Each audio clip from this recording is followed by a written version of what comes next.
तहसील बाग में एडीएम चल साहब रहे नाग तहसीलदार साहब आ चुके हैं। अनिश्चितकालीन धरना प्रदर्शन में तहसीलदार साहब लगातार एडीएम कल साहब आ से चुके हैं सामने। हम लोग देख रहे हैं कि यहाँ भारी संख्या में किसान बैठे हुए हैं और ये वो किसान जिला है प्रवक्ता जी बोल रहे हैं। जिसे धरती का भगवान कहा जाता है, अन्नदाता कहा जाता है। कैसी विडंबना की बात है, यही किसान इस तपती गर्मी में अपने घर परिवार को छोड़कर, नाग तहसीलदार साहब खड़े हैं, अपनी खेती बाड़ी को छोड़कर यहाँ तहसील मुख्यालय वहां पर बैठा हुआ है। ये बड़ा सोचनीय विषय है। मैं समझता हूं ये एडीएम बहा या अन्य तहसील बहा के प्रशासन से ये किसान भीख मांगने के लिए नहीं आया। ये वो किसान है जो अपने लोकतंत्र, स्वतंत्र भारत के लोकतंत्र के उन संवैधानिक मांगों को मांगने के लिए आया है जिनका एडीएम साहब बंद कमरे में बैठकर हनन करने पर आमदा है। लेकिन एडीएम साहब आप कान खोल के सुन लीजिए, ये तहसील वहां आपके राजतंत्र से नहीं चलेगी। ये तहसील वहां जनतंत्र से और प्रजातंत्र से चलेगी। आप क्या ये समझ रहे हैं कि कल से आप अंदर एसी में बैठे हुए हैं और ये भारतीय किसान यूनियन अराजनीतिक के योद्धा यहाँ से चीख पुकार करके और बिना अपनी मांगों को मनवा के चले जाएं, ये अपने दिल और दिमाग से निकाल देना। आपसे सभी मांगों को मनवा के यहाँ से किसान जाए। ये व्यक्तिगत लड़ाई नहीं लड़ते भारतीय किसान यूनियन अराजनीतिक के सिपाही। ये उन लड़ाइयों को लड़ते हैं गरीब की, वंचित की, शोषित की, किसान की, गरीब की, मजदूर की। यदि आप उनकी आवाज को दबाने का काम करेंगे तो आर पार की लड़ाई लड़ने का काम भारतीय किसान यूनियन अराजनीतिक करेगा।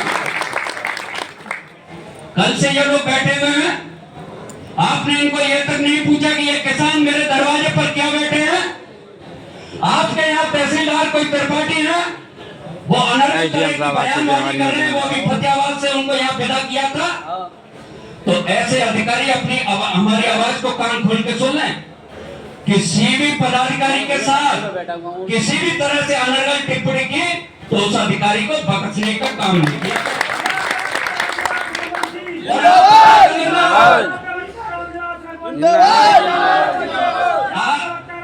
आप पता कर लो, ये हमारा कोई पहला धरना प्रदर्शन नहीं है। जनपद आगरा में जिलाधिकारी महोदय को भी मालूम है कि भारतीय किसान यूनियन अराजनीतिक जो कोई भी लड़ाई लड़ती है गुरदोष के आधार पर लड़ती है और तब तक पीछे नहीं उठती, तब तक उन मांगों को मनवा नहीं होती। ये स्वतंत्र भारत के लोकतंत्र में आप तहसील वहां ऐसी तहसील जहां से मैं समझता हूं ये बीओ की भूमि है, ये तर्पण की भूमि है, ये तर्पण की भूमि है। उस भूमि का किसान आपके दरवाजे पर आए, ये एडीएम साहब, ये बहुत ही अशोभनीय बात है कि आपके दरवाजे पर बीओ की भूमि का किसान आपसे न्याय मांगने के लिए आया है और आप अपने कार्यालय से बाहर नहीं निकल रहे। आप देश में देख लीजिए, चाहे थल सेना हो, वायु सेना हो, जल सेना हो, तमाम सेनाओं में तमाम सेवा दे रहे यहाँ के जवान, और ऐसे जवानों की भूमि पर किसान परेशान रहे, ये आपको शोभा नहीं देता है एडीएम साहब।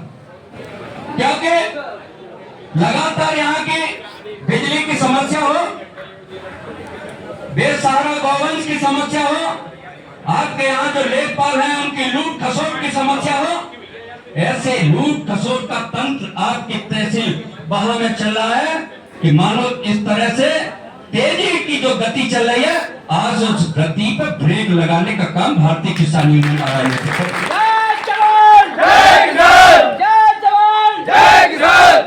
और आप बार बार बुला रहे थे हमारे तहसील अध्यक्ष भाई मानू शर्मा जी को और यहाँ के किसानों को, तो एडीएम था, हमारी आवाज को कान खोल के सुन लीजिए। ये भारतीय किसान यूनियन अराजनीतिक बंद कमरे में बात नहीं करती या नीचे बैठा के बात करती है। जो भी बात होगी किसानों के बीच में होगी, बंद कमरे में नहीं होगी। और हम डटकर मुकाबला करने वालों में से हैं। अन्य संगठनों से हमारी राजनीतिक की तुलना मत कर लेना आप, क्योंकि हम जो भी लड़ाई लड़ते हैं गुरदोष के आधार पर लड़ते हैं और बीच में किसानों के बीच में जो भी मुद्दे हैं आपको बताएंगे, आपसे उन समस्याओं का समाधान